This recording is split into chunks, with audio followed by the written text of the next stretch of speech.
একে তো আমরা গরিব মানুষ, কোটি কোটি ইউসি লইয়ে ঘুরি, আবার আইসে গাড়ি।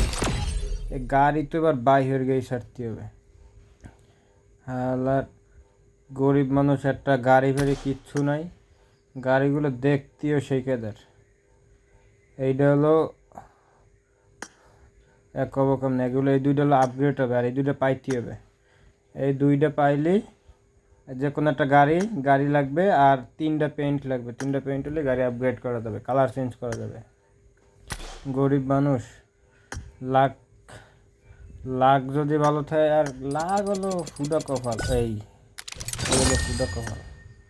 গরিব মানুষ এমনিতে একটা গাড়ি দিয়ে দিলে হয়তো কি 30টা ইউসি। গরিব মানুষ আমরা, আর আল্লাহ ইউসি ও আর 49 কোটি ইউসি। এই যে লাখ, এই যে লাখ, এই লাখ থবো কোয়ানে কেন? 9 কোটি আছে ইউসি। যাই হোক, আবার পরবর্তীতে কোনো একটা ভিডিওতে দেখা যাবে যদি পাই এই গাড়ি। আল্লাহ হাফেজ।